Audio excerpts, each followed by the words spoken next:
Et bienvenue à toi sur la chaîne Investimo Performance, la chaîne de l'immobilier locatif à haut rendement.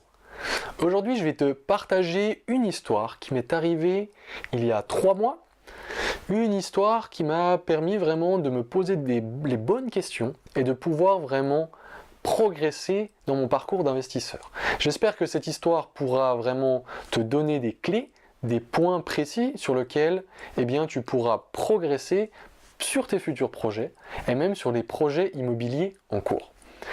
Mais avant ça, je t'invite à t'abonner à cette chaîne si tu souhaites recevoir de manière régulière du contenu sur l'investissement locatif. Et si tu souhaites aller encore plus loin, si tu souhaites passer au niveau supérieur, je t'invite à regarder dans la description. Nous avons plein de produits à t'offrir pour progresser dans l'immobilier. Pour revenir à mon histoire donc, comme tu le sais dans l'immobilier, pour arriver à tes objectifs qui peuvent être totalement différents de ton voisin, de ton frère, de tes différents amis, tu vas devoir forcément avoir des interlocuteurs, t'entourer de personnes compétentes dans leur domaine pour pouvoir avancer et atteindre tes objectifs. C'est obligatoire évidemment car tu ne peux pas être compétent dans tous les niveaux et certaines personnes évidemment pourront t'apporter certaines choses qu'il n'est pas possible pour toi de faire. Pour être simple, dans cette vidéo, le thème principal sera la confiance dans tes interlocuteurs, la confiance dans ton équipe pour avancer et progresser dans l'immobilier locatif. Pour être concis, il y a 4 mois, donc en novembre 2018, exactement le 6 novembre 2018, je signais un compromis d'achat pour un appartement T3 que je voulais transformer en T4 pour faire de la colocation. C'est un projet que je maîtrisais car je l'avais déjà fait plusieurs fois et surtout dans un secteur que je connaissais car plusieurs de mes biens sont situés à proximité de cet appartement. Donc pour moi, c'était un projet facile, un projet qui ne nécessitait pas énormément de nouvelles personnes, de nouveaux interlocuteurs. Néanmoins, j'ai souhaité potentiellement remettre en concurrence certaines banques et surtout trouver un nouveau partenaire bancaire.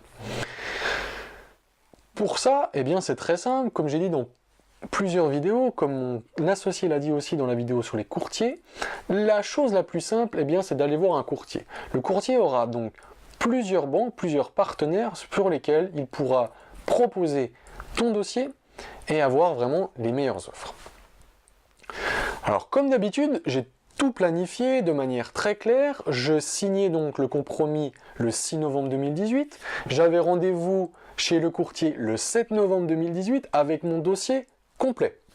Il y avait toutes les pièces dans le dossier, donc ça c'est vraiment une chose en plus qu'on te conseille de faire, c'est d'avoir un dossier très clair à la banque avec le maximum d'informations pour que tout ceci se passe le plus rapidement possible et que le banquier te prenne au sérieux surtout et qu'il comprenne rapidement quels sont tes objectifs.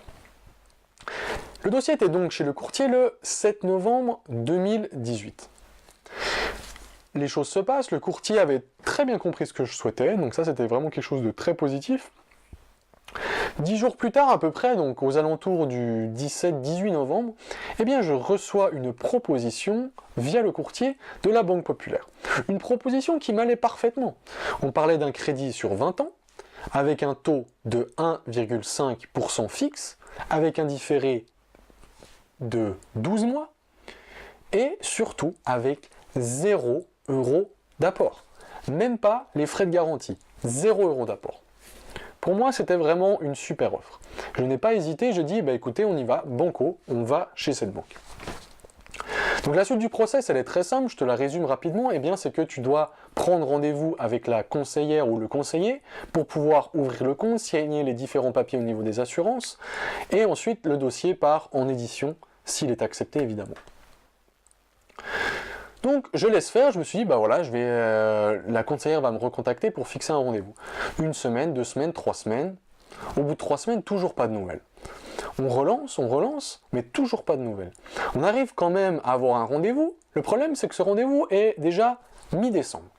Bon, il reste quand même 1 mois et demi avant signature, une signature qui était prévue au 31 janvier 2019, au plus tard. Donc je me dis, il n'y a pas de souci.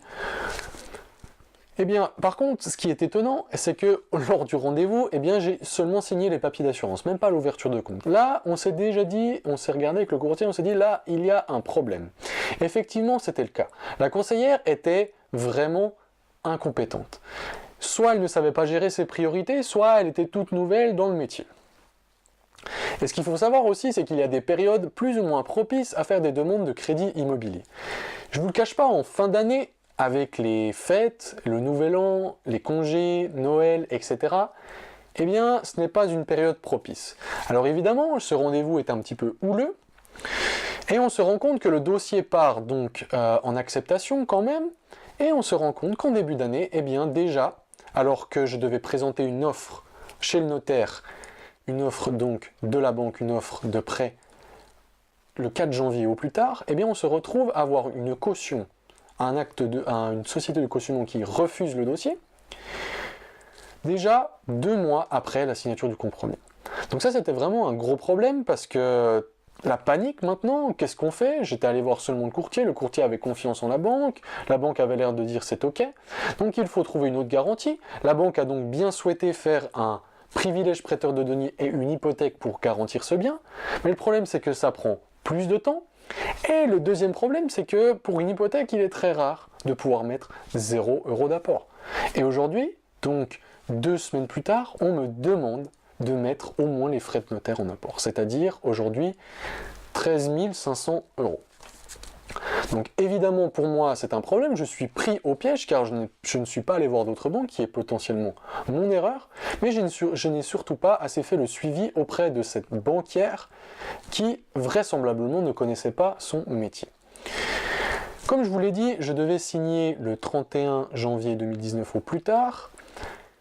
Nous sommes en février 2019, je n'ai toujours pas signé et j'ai reçu les offres de prêt seulement hier. Donc nous avons prévu de signer fin février 2019.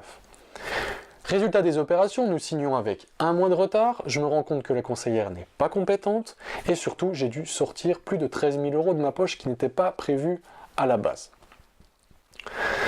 Simplement pour se dire que le projet est allé au bout, ça c'est quand même une bonne chose, mais il faut toujours faire attention lors de nouvelles relations, lors de nouveaux contacts. Et indépendamment de notre volonté, il faut gagner la confiance de quelqu'un quand on ne le connaît pas. Et c'est vraiment aujourd'hui ce que j'en retire de cette expérience, c'est que chaque nouveau interlocuteur, eh bien, il y a entre guillemets toujours une période d'essai. Savoir si cette personne ou non mérite votre confiance. Et s'il ne mérite pas votre confiance, eh bien, il faut toujours relancer, toujours être derrière cette personne. En tout cas, j'espère que le partage de cette expérience t'a plu.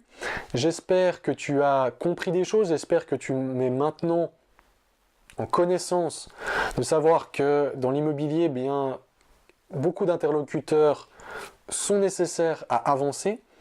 Et c'est pour ça qu'il faut vraiment toujours faire attention à qui on parle et à qui on confie ses affaires.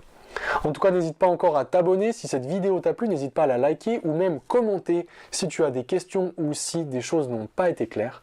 En tout cas, je te dis à très bientôt sur la chaîne Investimo Performance.